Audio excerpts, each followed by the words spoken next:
Vamos para a nossa última conversa com o Luiz Zanin. Vamos falar sobre cinema agora, estreias no cinema. Vamos falar sobre Festival de Gramado. O Zanin já está conectado. Oi, Zanin. Tudo bem com você? Opa, tudo bem? Tudo beleza, e você? Tudo bom?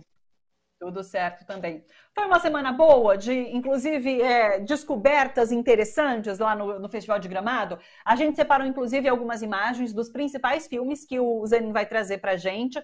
Então, já pega o caderninho para anotar. Deixa eu já avisá-los que depois eu vou deixar, quando eu faço o recorte das pílulas aqui, eu vou deixar a conversa com o Zanin com a lista dos filmes que ele sugere ali em Gramado, tá bom? De Gramado, para que vocês possam acompanhar. Então, conta para a gente como que foi essa semana.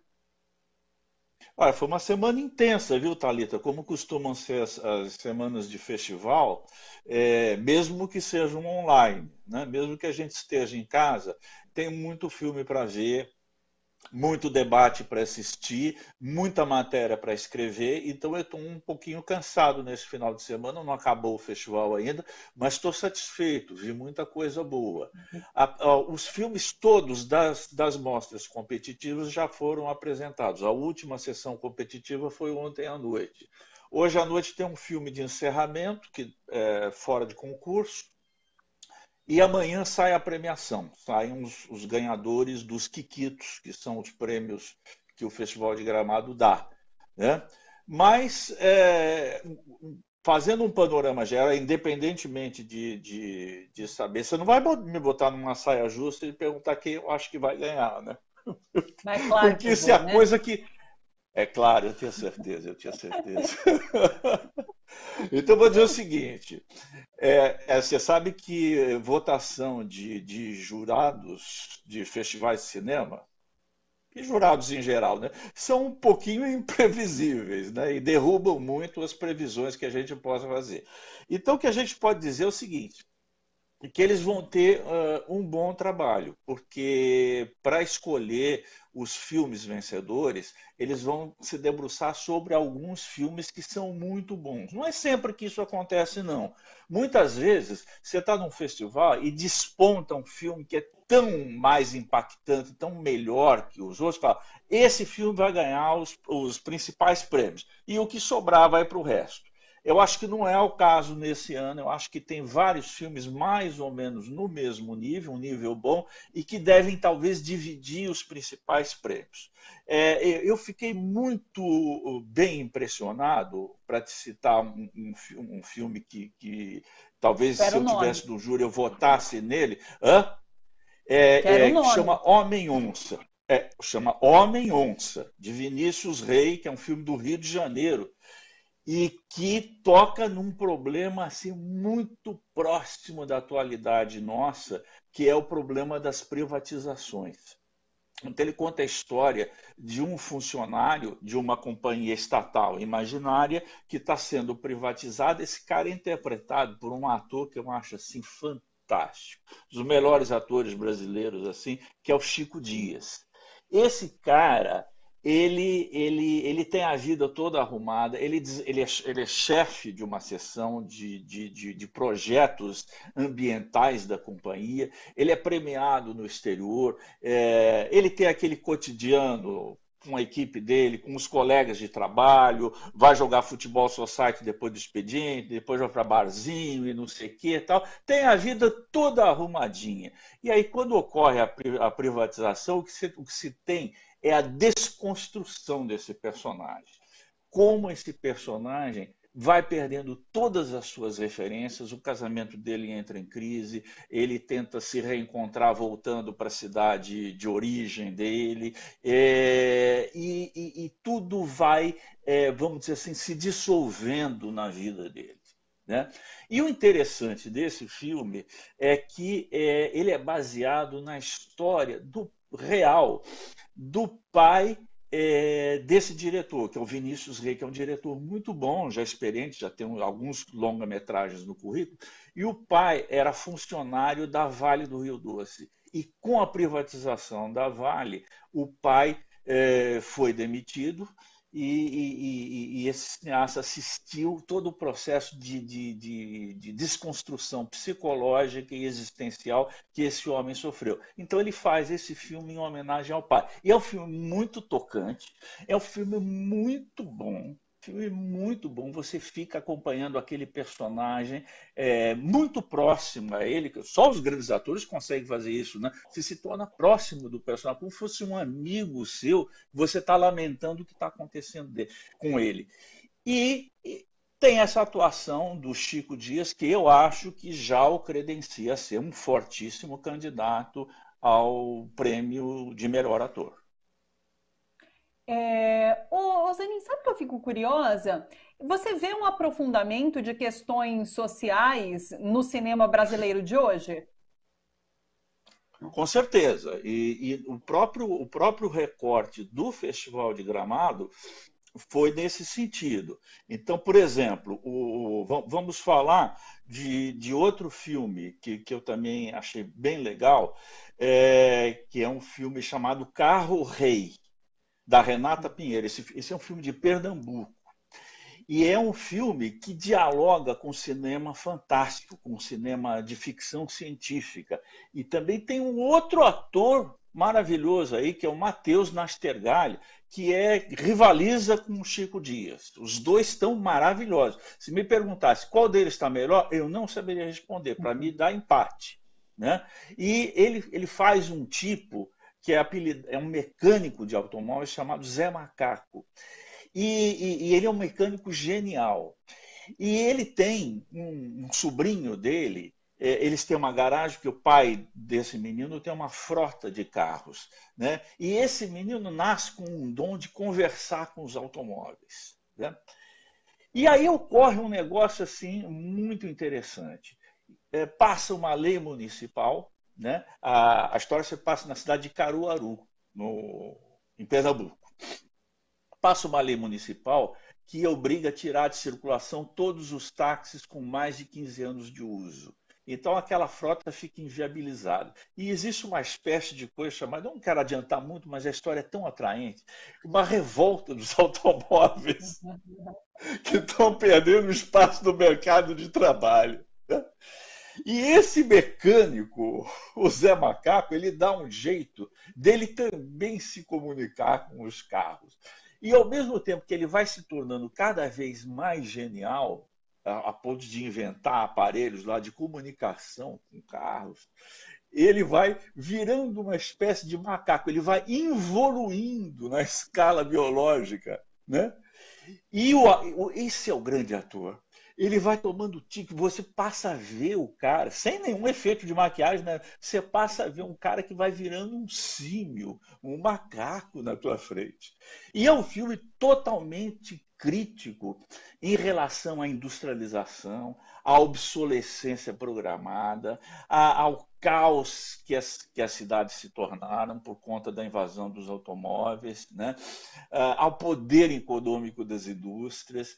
Ele é um filme extremamente crítico em relação a uma realidade bem concreta, que é a nossa, que é o estágio atual do capitalismo, apelando para uma linguagem de fantástico, uma linguagem de ficção científica. É um filme extremamente criativo, também um dos meus favoritos aí. E olha que coisa engraçada. Leva? Você tá... Mas quem leva como melhor filme? Vai ser o Homem-Onça ou o Carro-Rei? Você me obriga a dizer, eu vou ter que optar. Para mim, levaria o Homem-Onça. Eu acho um filme ainda mais completo, mais redondo, vamos dizer assim, né?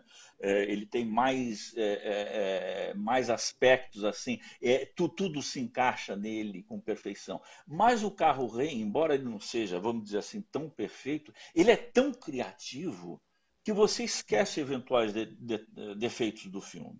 Né? Eventuais excessos do filme, que tem.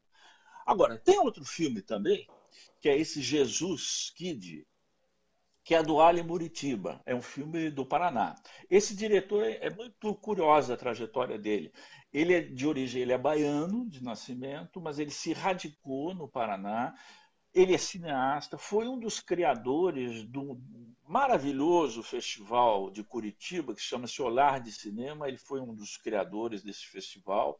E ele é um cineasta muito interessante. Ele tem uma experiência de vida muito diferente das experiências de vida dos cineastas de classe média, normalmente, né? Ele trabalhou até na polícia, ele foi agente penitenciário e ele é extremamente crítico em relação à estrutura policial. Ele fez um documentário chamado Agente Separado. É um jogo de palavras assim, e que ele traz a realidade das pessoas que trabalham no sistema prisional curitibano. É um documentário muito legal esse aí. E em Jesus Kid, ele faz uma adaptação de um escritor chamado Lourenço Mutarelli, que é um escritor que já foi várias vezes adaptado para filmes e também participa como ator em vários filmes. É uma figuraça esse Mutarelli aí. Ele escreveu, por exemplo, O Cheiro do Ralo, que é um filme do Heitor Dalle, que fez muito sucesso alguns anos atrás. E esse Jesus Kid é um livro dele que é de 2012. O produtor do filme chamou o Ali Muritiba para dirigir esse filme e comprou os direitos. Então eles fizeram o roteiro baseado nesse livro, mas acrescentaram coisas da atualidade. A história é curiosíssima. É a história de um escritor que é interpretado pelo ex-titã Paulo Miklos, que virou ator, um grande músico, né? Da banda Titãs, tal, grande intérprete, tal, um cara plugado no rock que hoje é ator. Trabalhou em vários filmes, O Invasor, é um ator já experiente, é Proibido Fumar, da Ana Muylaé. Ele é um cara que se adaptou perfeitamente a essa função de ator. E ele interpreta um personagem chamado Eugênio, que é esse escritor da série Jesus Kid. E essa série, com os novos tempos, ela entra em desuso. O editor dele fala, não dá para continuar com essa série não, porque o pessoal que chegou no governo acha que até esse título é desrespeitoso com a figura de Cristo. Então ele é obrigado a ter que mudar de tema. Então você vê como é que é. Aí, para ele assinar um novo contrato, está presente um emissário desse novo governo, que a gente sabe qual é, mas nunca é nomeado. A gente desconfia qual seja esse novo governo. Que é um cara que é chefe da censura. Fala, olha, não adianta você querer escrever mais do jeito que você escrevia, porque nada disso vai passar.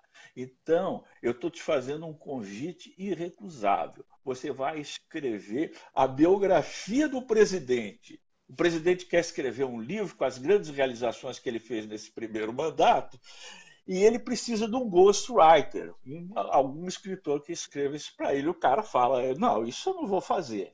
Então, ele aceita um convite para escrever um roteiro de um filme e ele é obrigado a ficar 3 meses preso num hotel sem poder sair desse hotel. Ele pega esse emprego para se livrar daquela tarefa de escrever a biografia de um presidente que ele considera um crápula, né?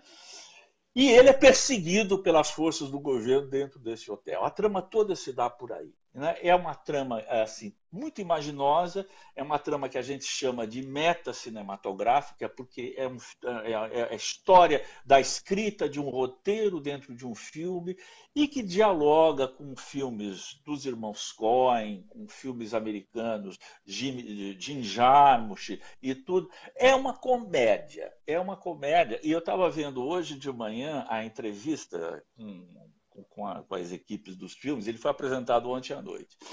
E o Ali Muritiba falou o seguinte, né? Perguntaram para ele, mas vocês fazem essa inserção todas aí que remete ao governo Bolsonaro. Ele falou, pois é, isso não está no filme, mas nós reescrevemos o roteiro e eu não podia deixar de incluir essas ironias a respeito desse governo, porque se eles nos massacram, eu também não vou tirar o meu prazer de tirar sarro da cara deles, porque eles são muito ridículos. E eu concordo plenamente com isso. Nós temos que combater essa gente, nós temos que entender seriamente quais são os processos que os levaram ao poder, mas nós não podemos nos privar do prazer de denunciar como eles são babacas, como eles são ridículos, como eles são atrasados. Não podem nos tirar esse prazer. Faz bem para a nossa saúde mental. E o filme é isso. É uma grande gozação. Que demais! E ainda mais o diretor tendo admitido isso, né? Que incrível! Puxa vida! Você sabe que quando eu assisti ao trailer, eu lembrei do Mutarelli. A gente chegou a receber o Bom para Todos, o Mutarelli, no estúdio. Em 2019, eu acho, e foi muito bacana. Ele é genial, né? E realmente a estética do filme lembra muito, remete muito a ele, mas eu não sabia que era um livro dele. Que bacana saber. Por isso que eu falo, é muito bacana conversar com o Zanin, porque o Zanin dá todo o subcontexto ali do filme. É genial demais. Quero muito assistir. Inclusive, deve sair nos cinemas agora nas próximas semanas, né, Zanin? Ele está programado para estrear já na próxima semana. Na quinta-feira, que é o dia das estreias em cinema. Vamos ver se confirma, porque está nessa situação ainda meio indefinida aí, mas ele está programado para isso, para já entrar nos cinemas já na próxima semana. A gente dá um toque para o nosso público aqui, é claro, mas bacana saber que assim nas próximas semanas já vai estar disponível. Diga. Com certeza. O Jesus Kid já está programado. E outros filmes que estão na mostra competitiva de Gramado também, eles vão entrar logo em seguida. Normalmente eles fazem isso mesmo. Eles conservam o ineditismo para se apresentar num grande festival, como é o caso de Gramado, que exige que os filmes, dão preferência a que os filmes sejam inéditos, não tenham ainda passado no cinema, as pessoas não conheçam os filmes. E logo em seguida eles entram. Em especial se eles forem bem na premiação, porque aí é um jeito também de turbinar. Esse filme aqui ganhou o festival, esse aqui ganhou o melhor ator, esse aqui ganhou a melhor atriz e tal. Então foi muito legal tudo isso, ter visto esses filmes. Outros filmes também foram bacanas. Eu destaquei 3 aí, mas poderia ter falado de outros também. Álbum de Família, do Daniel Belmonte, que trabalha com um elenco totalmente de pessoas negras, sabe? De uma família negra. Muito legal esse filme. A Primeira Morte de Joana, que é um filme da Cristiane Oliveira, do Rio Grande do Sul, que é um processo de amadurecimento de uma adolescente. Um filme, assim, muito delicado, em tom baixo, sabe? Então, vários filmes fizeram a nossa cabeça essa semana. Foi legal. E mesmo os filmes estrangeiros, os 4 filmes estrangeiros, latino-americanos todos eles, né?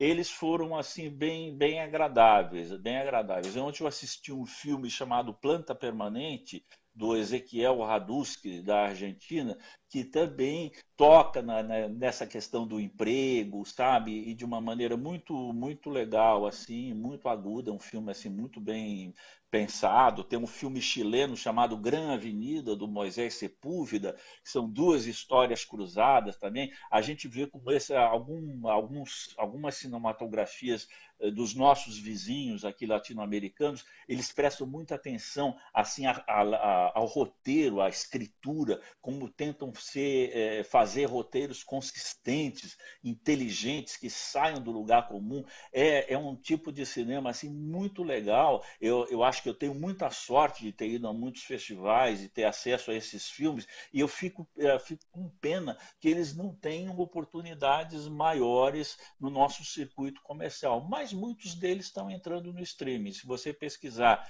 na Netflix, por exemplo, que é o streaming mais conhecido, você vai encontrar muitos filmes dos nossos vizinhos latino-americanos que sequer estrearam no cinema. E esses filmes aqui são 4 filmes que eu vi que eu achei bastante interessantes, sabe? Bem legais mesmo. Olha só, como eu prometi, eu vou colocar depois na pílula do Zanin o nome de todos esses filmes que a gente comentou um pouquinho, tá bom? E daí no sábado eu vou ficar conferindo qual é o vencedor, segundo o Zanin, Homem-Onça, e daí a gente cobra ele na sexta-feira também, tá bom, pessoal? Ô Zanin, será que tem tempo da gente comentar sobre essa última estreia no cinema, que é o chinês, né? Shadow, deixa eu ver aqui, é Shadow, isso. É um filme chinês em Quantos cartaz. Eu minutos eu adoro tenho? esse. A gente tem 4 minutinhos. Será que rola? Então Eu vamos lá. adoro Vamos, esses vamos. filmes com essa estética, o Tigre e o Dragão. Achei muito bacana. Então, esse cara, o Zhang Yimou, Thalita, ele ficou muito conhecido no circuito cinéfilo brasileiro entre os anos, final dos anos 80 e começo dos anos 90, porque ele fazia parte de uma coisa chamada a quinta geração de cineastas chineses. Eles vinham aqui com uma estética maravilhosa, os filmes visualmente deslumbrantes, assim, e apresentando para a gente uma realidade que a gente não conhecia. A gente via muito em festivais esses filmes, depois eles entravam no circuito. Então, ele é um cara que é um dos expoentes do cinema chinês. Um veterano, já tem 71 anos de idade, que eu não acho muito já. Atualmente eu já mudei de ideia, eu acho que já 70 anos é jovem, né? Mas ele faz uma história que é muito legal, sobre essa questão do sombra. São fatos verdadeiros nos quais ele se inspira, né?